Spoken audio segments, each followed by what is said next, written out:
Welcome to Life is a Rollercoaster, a podcast about the past, present, and future of the events and attractions industry.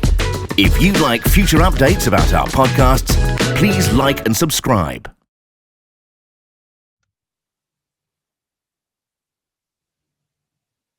Hello everyone, my name is Austyn, I'm from Thrillnation, and welcome to the Life is a Rollercoaster podcast.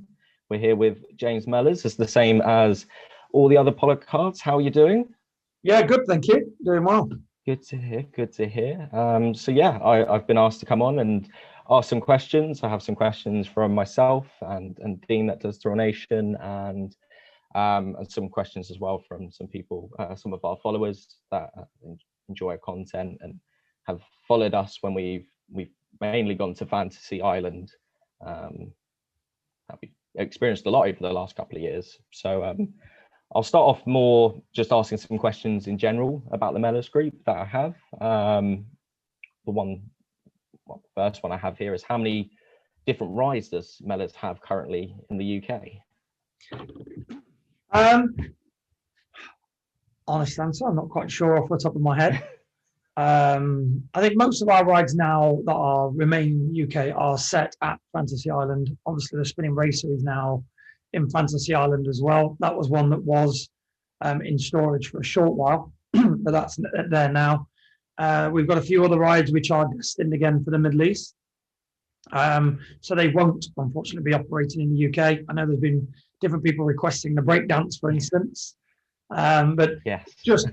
It's too difficult and too costly to get the rides into the British testing inspection process with ADIPs and everything else, and new design reviews for one small event, let's say. So yeah, unfortunately, it's just not going to be working with some of the rides, and they need to be shipping off again. So I just realised my voice is still a bit husky from the football the other niwe Yes, I'm sure it'll probably get even worse from Sunday, won't it? So I'm sure it will. Yeah. So we didn't do this on Monday morning. Let's put it like that. So yeah, yes, the majority of our rides are there now. Obviously, the Starfly is there as well. They're usually the rides which are out touring. We have the Turbulence, the Star Shape, which is currently in the paint shop and having work done to it now, getting that ready. We have the River Rapids, which is actually just sat outside the window. But again, that's got to go through a paint shop and have a bit of work done to it before we get it back out again onto the circuits, or even to decide what to do with it. We've got options of going into different amusement parks. We've got options to potentially start up new parks. And obviously, we've got the options of putting it into Fantasy Island and expanding on the offer we've got. So it's been a difficult 12 months, 18 months. You could have almost took the rule book, the plans, everything what you had before, ripped it all up and just start again. Everything has changed so much. You know, all of a sudden now, yes, we have businesses open. Parks are doing very well. The coasts are doing very well, which we need to do. Because obviously we didn't get Easter. We missed a lot last year. We've still had to keep a lot of stuff on. So financially, everyone's struggling. So it's changed. So when you say how many rides have we got and what we're going to do with them, yeah, we've got a few rides still in stock. We've got things sat around. What we're going to do with them all yet, we don't know. We're having to go with the flow. No, of course, and I guess that's the main thing, isn't it? Is that all the options now have kind of changed as well, haven't they? Because with obviously the pandemic and everything, kind of a lot of things have had to been pushed back as well because of last year pretty much being non-existent. I guess that's the moving forward. It's the option of what to do with them and where to go, because you've got obviously the UK, Fantasy Island, but then, as you said, with the Middle East with things there, is I take it as thinking what's worth going to what location as well, right? Exactly that. There's been so much uncertainty everywhere. So every business has had the same issues of just not knowing when we're going to get open again. You know, how long are we going to be open again? Although now, thankfully, Britain does seem to be steadying its ship. We do seem like we're going to be remaining open, which is good. And if we can start, you know, if we lose the capacity issues, then business can return to normal. Because it's great saying like, Alton Towers, different parks, for instance, are fully selling out, but they're still on limited capacities. So we've got this great demand for the amusements at the moment. There's a big demand as well for fairgrounds, for the fun fairs. But unfortunately, a lot of them are still having capacity issues.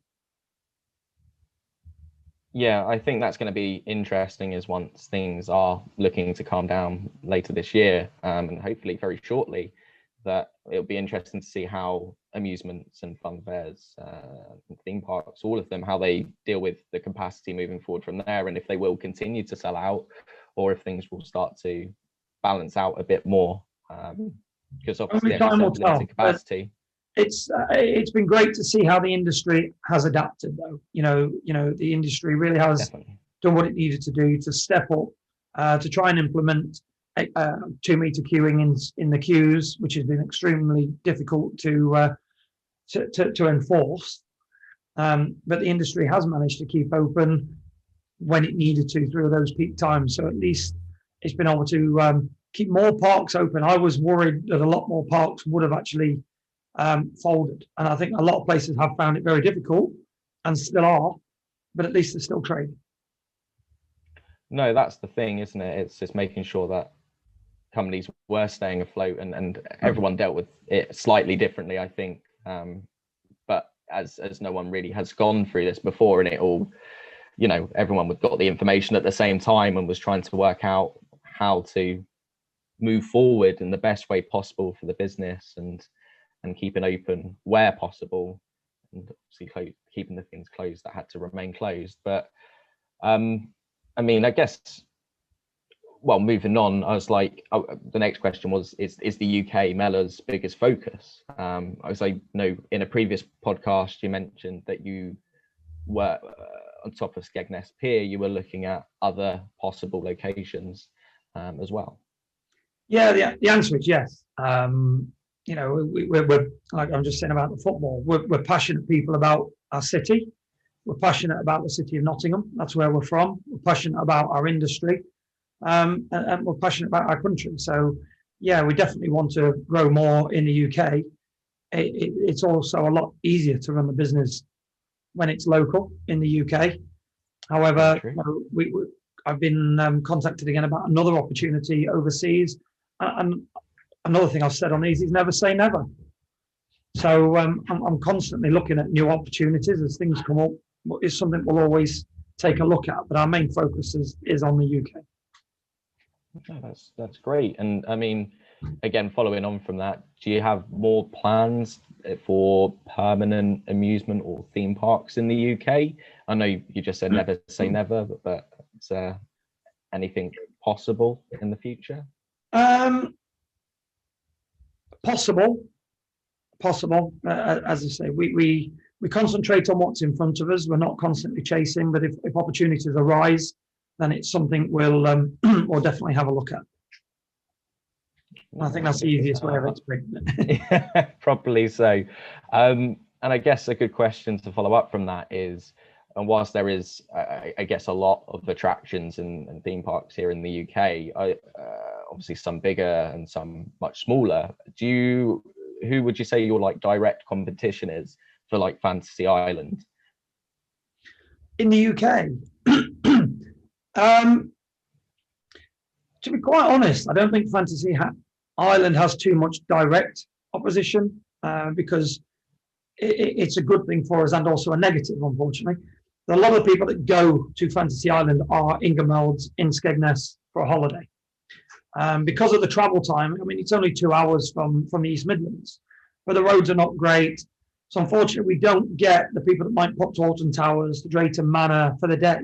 We don't get people from London. So the people that do Thorpe, Chesington, even Poltons, they don't really travel to Skegness.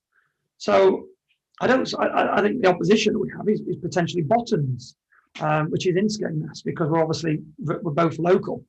However, I don't view them as competition. I look at them as almost an addition, because as good as Bottoms can be and Fantasy Island, it's almost like saying Euro Disney parks. And why does Disney build so many parks together? You're only going to do an amusement park for one day, maybe 2 days. So then it's nice to have supporting attractions around you. But as far as aspirations, let's say, if you wanted to put it that way, I think our next is probably Blackpool Pleasure Beach, because they are what they are. They are a seaside resort. They've just done it great over the years. Obviously, by putting in things like the big one, made them world renowned. It's really put them on the list, on the map. So I think probably, Blackpool is one that I look at the most, because it's got so many rides entangled in a small space as well, that's the same situation as we are. You can't compare Fantasy Island with the likes of Austyn Towers and things, because it's a completely different a different thing. I mean, I love Austyn Towers. I love Europa Park, Efteling, all those beautiful themed parks. They're the places I love to go around and just take a look at, and inspiration, and then completely scale it back to be realistic. Yeah, no, of course. I guess that's the difficulty with I guess more of a seaside park is the space that you can use and operate within, and then working out what works for that target market compared to, I guess, the bigger actual theme parks, such as Austyn Towers and Thorpe Park and places like that, and places abroad as well. Yeah, as a business, like you said, we have to work towards our target audience, what works, what's going to make people want to keep coming back year on year. And that's what's proven difficult for us to put something big and special again, because if we put something big and special in, will people drive from London and the south to come all the way to Skegness, Ingemelds for that attraction? So I'm not saying we'll never do it, because we have got plans where we want to get to, but we have to build the rest of the park up first. We have to get the accommodation right. We have to get, work with the local authorities and local businesses to get the area and everything better. So actually, when you put this special thing in, yes, people want to come to you as a destination. And that's what we've been working on. We've only been there 5 years, and I feel like the park has changed a lot. It's cleaned up a lot. Accommodation on offer now around the area is improving. So we're definitely getting in the direction we want to be. No, and funny enough, that follows on perfectly to the next question, because for example, myself, anyone would think I knew what question was coming next. I know, but yeah, no, I mean, I never experienced Fantasy Island prior to the Mellors Group or anything like before that. I've only experienced it in more recent years, over the last 3 or 4 years. So do you feel like you've made a meaningful impact to Fantasy Island in the area? Well, I'd like to think so, and I suppose that's a question I'd also fire back to you. Why didn't you visit Fantasy Island before, and why visit now? Fair enough. Good question to throw back. Probably isn't a place that, obviously, I'm from the London area, so I fit into that target audience which you mentioned. Would I travel to Fantasy Island? And I guess the travel is the hardest thing, as someone that doesn't drive, and prices of trains nowadays. It wasn't somewhere, again, it's not somewhere where I would be able to visit for a day. It would be, a holiday trip as such. Over recent years, I've chosen to obviously visit, and I actually now visit 2-3 times a year on separate occasions. It's a very, very nice place. It's definitely got a lot of rides and attractions. Sadly, most of the time I visit, it does rain, apart from the recent visit last month or so ago, where it was actually really sunny, and it was nice to see it was lively in the park as well. And yeah, there's so much to do there, and you are adding more things to it. And there's the events like the beach party and the Halloween event as well. They just really add that extra layer to Fantasy Island, making it a really good place to go personally. Good. So again, going back to your question, everything what you just said is what we like to think we brought to the park. We tried to revitalize it. We tried to make it bright, fresh, a little bit different. Bring the showmanship back to it, and then putting in the events, trying to make it something different for people. We brought in the Halloween events, which has been successful since we started out. And that's what we want to continue doing. We want to keep, bringing in fresh attractions, moving things around. We have to remember we're an amusement park, not really a theme park. But what we want to do is try and work as close to as we can with the theme. We want to try and keep the theme in throughout the rides. As you'll notice now with the Twister, the rides that we've got in there, we're trying to keep to a theme as much as we can. But we just can't over theme. No, of course. I mean, has there been a favourite change or addition since taking over? That's like a personal favourite, or that you think's worked really well? I think obviously the pyramid worked. However, we realised then it almost made it probably a little bit too dark. So we had to just put additional lights, but also it needed more attractions just to help get people inside. But personally, one of my favourites, which is probably one of the smallest things really, was the Twister. Because the Twister is a general funfair fairground ride, what you see at most fairgrounds. And it was one of the most popular rides that we had. So we didn't want to take the ride out, but we thought, well, how do we get it to work with what we're trying to achieve? So the re-theming of the Twister and the AstroTurf was something that Will did in-house. And I think every time I walk past that one, I have a little smile and look at it and think, I'm really proud of that. So it's probably one of the smallest things, but it was one that was, I'd say, quite challenging. How do we get this ride to work in what we want it to do? So yeah, that was quite a good one. But besides that, it's hard to pick out. I mean, the fireworks, really pleased with the fireworks, to the music. Unfortunately, I don't think enough people have been to see that and appreciate it. But, for me, that gave me that feel of that closeness to Disney or someone else. It was a free show at the end of the day. That was the things that we want to put on. But again, the difference between our park and Disney or Austyn, we're a free entry. So any shows we put on are totally free. It's all right, other people send the free shows, but you pay to get in the park in the first place. We don't. So I was really proud of that fireworks with working to the music and, goosebumps standing up on my arms, and that when I stood there and listened to it, and just was proud that, because one of the things I kept saying at the beginning is we want to put the fantasy back in the island. We want to bring the magic into the park. And I think when we first walked around the park in 2016, before the 15, sorry. So before we purchased it, I walked around with my kids and the wife. So we had just a visit, and it just lacked that magic. Lights weren't working. Paint was a bit flat on things.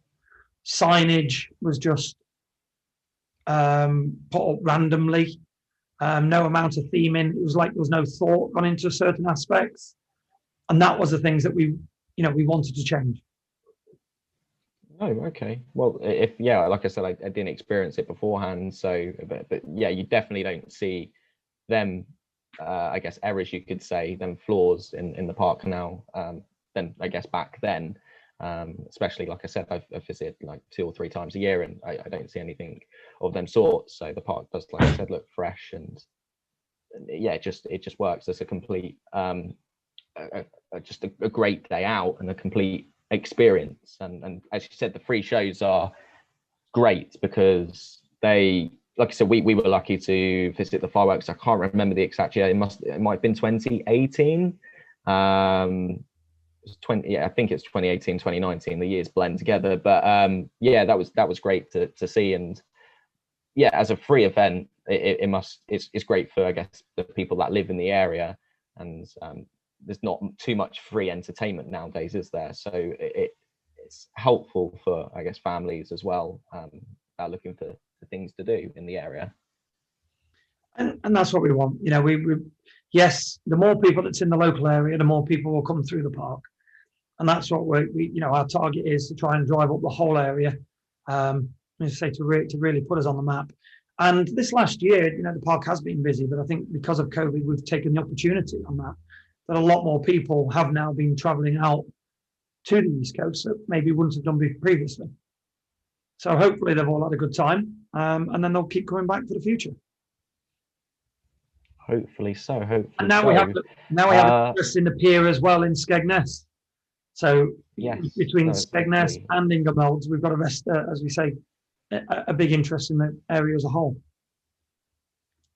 No, it's very exciting. I mean, with reopening back up this year, more so after like a lengthy period of downtime, has there been any unusual challenges that you've not faced before, or did it kind of go to a plan? No, because we always knew we were going to open. I suppose the biggest challenges have been with some of the new rides, because financially, they were pre-purchased pre-pandemic, and the plan was to get it in. But then obviously when it comes to the actual installation, the theming, and the latter parts of the spend, things have had to be delayed because the cash flow is just not there.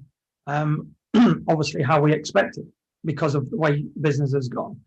The other thing we're also struggling for is parts for rides, parts just generally for construction is just not available. Again, because the stocks went down, because not just in amusement industry, steel manufacturers, everybody had to let people go off of work. So production stopped. So stock levels have run very low. And again, because of the cash flow for many factories, people are now manufacturing to order and not holding the stock at the moment. So it's proven a lot of difficulties with certain aspects. But besides that, fortunately, no, I think last year, 2020, was a real tester, because we had to make the park on an entrance system. We had to try and monitor people, how many people went in, how many people went out. Yeah. Split from the market. Fantasy Island has sometimes up to 40,000 people a day pass through. So we had to try and split out the different aspects of the park, because we couldn't afford for all those people to be walking through the park if they weren't wanting to ride, because then it stopped the people that did want to ride accessing the park. So very many logistical issues. Fortunately, this year now, as the vaccine's rolling out, that's started to relax a little more, but also I think the general public are getting used to it. So people are being a bit more responsible themselves in understanding the requirements. So this year, the only real issues, because of the pandemic, as I say, is probably been cash flow and deliveries. Okay, so yeah, obviously interesting challenges, I'm sure, but hopefully things obviously get easier now moving forward through the later part of this year, with hopefully now, was it July the 19th, and moving forward from there. Fingers crossed. But I still think after July the 19th, everybody will still have a responsibility. And you know what? I think maybe it was needed. Maybe it was needed. Pre-COVID, I think a lot of people lost the awareness of personal space. The amount of times you'd be in a queue and somebody else would be kicking your heels behind you. People just lost that awareness. So I think now that's one thing that's going to come from this, is people are going to have that little bit more. And I love how people seem a lot more politer at the moment. People seem to stand. No, I agree. Through the door. If you go into the toilets, people will stand back and let the other person out before they walk in. Whereas in the past, people used to just squeeze. So things will change. Hopefully after July the 19th, things will come back to normal a little bit more. But hopefully by, like you said, those couple of things people will maintain. No, definitely. It would be good to see them continue as well, because like I said, going to plenty of places, it's one of the worst things is when you get no personal space in a queue line or anything like that. And obviously during the pandemic, you have been able to more so than not have your own space with a 2 meter or at least 1 meter. So it'll be interesting to see how that does continue forward after, well, I guess later this month. Yes, I guess moving on to some questions about the new rides. I don't know how much you'll be able to say, but there's some very exciting things still due to come to Fantasy Island shortly. One being the Guardian, which we think is one of the most anticipated attractions. But there's very little information, we would say, on it. We've seen obviously the image on the map, but in terms of what exactly it's going to be, there's not too much about it. Are you able to expand, or? I am. I think a lot of people have guessed that it's a robo arm attraction. Yes. I don't want to give away the story and the theming and everything else. People can see, obviously, working out the name of the Guardian and the theme in it. It's built within a castle, and the rest of it will be for people to come along and experience the ride. It should be another good thrill ride. And again, that was going back to what, like we said, we needed more inside the pyramid because we had this great indoor space, probably one of the biggest indoor entertainment spaces in the country. So when it was bad weather or anything outside, people could come indoors, but we didn't have anything that fitted the bill for the thrills, and we needed something that took more dwell time. So the idea of the Guardian was it's not something that takes up too much space, because that's the one thing with the pyramid. Yes, it's one of the biggest spaces, but it's valuable in that indoor. So it's a good attraction that we wouldn't have really been able to fit in by a roller coaster. But the Guardian will give the similar experience, let's say, of a roller coaster. No, and like I said, it sounds very exciting, and we have heard the rumours and followed up on them as well. But is there any kind of information on a opening date or maybe an opening month as of yet? We don't want to push it just purely because, again, we've had so many issues with delays. Just some of the simplest things at times has been, and it's not only been COVID, also Brexit. Brexit has had a huge impact on things crossing the borders and things like that. So the target is still that it's going to be open before the summer holidays. So watch this space, and it could be there soon. Amazing, though. It sounds exciting. I guess just seeing what I've got else here. Next thing really to talk about is the we've touched on it already briefly, but about the Fantasy Island events, because I'd say they play a big part to what Fantasy Island have to offer. It adds that extra layer to I guess a typical day out at Fantasy Island. I know this year you've got the beach party, you've got the Halloween event as well. Again, and you've got fireworks as well. Is there a personal favourite that you enjoy out of the mix, or do you enjoy them all for what they are? I enjoy them all because they're different. I do like the fireworks, and especially when we did the one with the laser show and the screen at the back. That was something we've taken inspiration again from other parks, just to try and combine more than one thing. And that's what we did with the original fireworks. That you got the fireworks, which really is a visual. So if you try and work on the sensors and things, you've just got fireworks, bang, bang, bang. And then we wanted to put the music, so the music creates the emotion behind it. But then you've got the fireworks as well to give the wow effect. And then when we did the laser show and the projection, you just start to be able to get those emotions. And instead of it just being a firework display, it becomes an emotional display. And that's, again, just what we want to try and achieve. So I think the fireworks are one of my favorites. The beach party is just something nice to add as an extra. It's in the middle of the park. We want to increase the dwell time, let people have a good time. At the end of the day, most people that's there are on holiday. So that's what we want to be. We want to be that destination. Yeah, for sure. I mean, one of the events that we've probably attended for the last couple of years anyway, and it's been our favorite, is the Fear Island event. Halloween is a big thing that we cover over on Thrillnation. And this year doesn't seem to be any kind of hold back from yourselves for this event. There's obviously four exciting new mazes, or at least mazes there for sure. Do you go through the mazes yourself each year? Do you play a part in any of the Halloween setup? At the very beginning, yes. The last couple of years, unfortunately, I haven't, because I've always been out of the country for the last couple of years, really. But the very beginning one, yes. And I remember, I never understood the Halloween thing. I didn't get why people wanted to be scared. I don't even like horror movies. I'm more of a comedy guy. I like to sit and have a good laugh at a movie, not scared the wits out of. Yeah. So I didn't quite get it, but everyone else was doing it. So we thought, when we took on Fantasy Island, we need to extend the season. We need to do something a little bit more what works. So we went to a few Halloween scare places. In fact, my son went with me to one of the scare mazes to have a walk round with atmosphere, to have a look at how it worked. And he was actually too scared to walk in the place, even though there was no acting, because it was just deemed so scary. So he went back scenes, and there was myself and Paige from the marketing team walked through, and he just scared us. And actually, I enjoyed it because I'd got my boy at the time, who was probably 13, scaring us, and he wasn't doing anything major. And I thought, actually, you know what? I kind of get it now. I get what people come out, because whilst you're scared at the moment, when you come out the other side, you're laughing. So if I go on a roller coaster doesn't scare me. It doesn't do anything for me.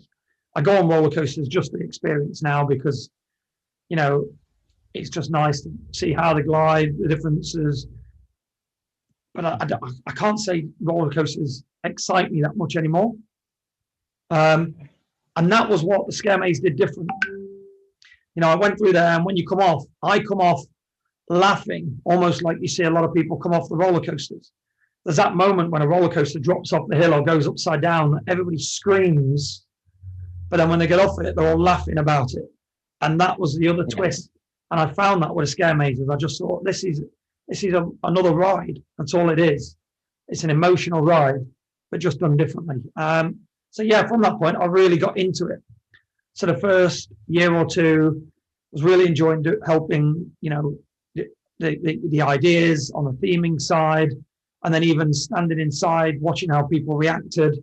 But unfortunately, the last couple of years I haven't. But we've got a great team at Fantasy Island, especially the likes of Dave Bateman, who works on all of our designs and the arts and everything. So he really gets into it as well. So when you say, right, this is the kind of room we want to theme, and you just leave him to it, and he's been enjoying it. So it's been good to see how the whole team has been getting into the spirit as well with the Halloween. No, definitely. I mean, we didn't attend the first year of the Fantasy Island Fear Island event, but we've attended everyone after that, and it has grown strength from strength. And we rate the Halloween mazes, and we actually personally I get to experience. I think in 2019 we'll miss out last year, but for 2019 we experienced almost 100 different scare mazes in total. So, and Fantasy Island did have some very, very strong mazes within there. Some, because we've attended previously in previous years, you kind of build up an expectation, but there was, what we see is that when we do come back is there's differences, and there was a complete twist in one of the mazes where we wasn't ready. The scare factor was ramped up, and that's the thing. That's why we love Halloween, and we love the Fear Island event. Will obviously be back this year to experience it, and it's definitely, like I'd say, one of the key events, and as you say, extends the season, and it feels like it is like another, I guess it's a roller coaster of a ride, but without the ride element. And we keep trying to put a twist on them. I've noticed a lot of the theme parks. Shocktoberfest down near Gatwick. I actually made friends with the guys that own the park, so we've been down there in the summer and had a walk around and had a look. And a lot of these places, Alton Towers, for instance, managed to keep a lot of the same mazes. But because they get such a big turnover of people, it's not necessarily the same people visiting that maze year on year. Whereas, unfortunately, again, for us, like I explained a little bit earlier, we get a lot of the same people, and the same people that are there for the week or there from the year before. So we feel like we have to keep reinventing at the moment to make it that little bit different each time. And we're hoping again that this can be an event that we can make people travel for. If it's something that's a bit special, people will make that journey. Like you said yourself, if you're doing 100 mazes, you're doing a lot of traveling around the country to do that. So if we can get the mazes good enough, just because we don't have the tallest roller coaster in the world or the fastest roller coaster in the world, or if we can have good mazes, maybe that's a reason for people to want to make the special journey to come to Fantasy Island, but also experience the tallest Vekoma SLC in the world and things like that. So we feel it's a good addition to what we've got to offer. No, and definitely, and I think, like I said, events like that can draw a different kind of attraction from I guess across the UK, especially does with us. Like Halloween for us, we actually start planning it. Well, we started planning it about a month ago. We have to plan our Halloween that far in advance because there's so many events in the UK, but so little time to experience. It's sometimes impossible to experience everything, and especially sometimes we go abroad to go and see abroad scare mazes and Halloween events. So it's trying to balance it all, and like the reason why we've returned to Fantasy Island every year is because, as you said, they change so much, and they are solid attractions that make us, for a Halloween point of view especially, worth visiting for. And we've seen as well within the community that the same feedback definitely comes back from that, especially in that Halloween time. It's good. It's good to hear, because that's definitely the ambition. No, perfect. And I mean, I've only got one final question, completely in a random spot, but I mean, obviously moving forward with Fantasy Island, is there any plans of future or different types of like accommodation? I know the area is mainly obviously a seaside area, and there's a lot of obviously caravan, that kind of area, but is there anything planned for like a hotel or anything different? No, definitely. There's a plan for a hotel eventually. I think that's the only thing. Something we'd love to add, because it just puts that extra option for the people that come to the area, as we say. But at the moment, we're still concentrating on getting the F&B and the complete package there in the first place. There's no point building a hotel until people are ready to come and use it. So if we can get everything else ready, and then we'll build the hotel. And that's definitely, as I said, we've got a lot of expansion plans, but we can only expand within our footprint. So we've got new ride ideas, but again, it's just when's the correct time to introduce them? When's the correct time, not only financially, but also when is the right time that it's going to work for the business. So we had a 10-year plan when we bought the park 5 years ago. Some of that has gone to plan, not very much of it. We're just in the midst now of doing another long-term plan. So one of the things we want to start on now is the market area. So the market is still a big draw, what people come to Fantasy Island for. So we want to try and make the market better for the traders, also for the visitors. So that's probably one of the main ambitions, and then we'll just start working again throughout the rest of the site.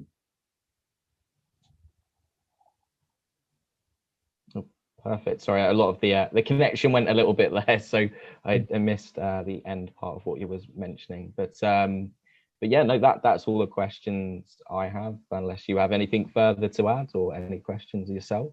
No, I don't think so. Again, I think from all parts, just want to thank everybody for giving the parks the support as they have done really over the last couple of years, and helping to promote them and keeping the industry alive. And it's always good to see the enthusiasts and everybody else, coming around the parks, as I've said before. It gives you, as a park owner, operator, same thing as, again, when I was on the fairgrounds, it gives you that sense of pride that other people appreciate what you do. So no, it's just say thank you to everybody. Yeah, that's all good. Perfect. Okay. I guess we'll round up. Thank you for answering all them questions. It's been great to learn a little bit more about obviously Fantasy Island and a bit about the Mellors Group in general and your personal thoughts. So thank you. No problem. Thank you.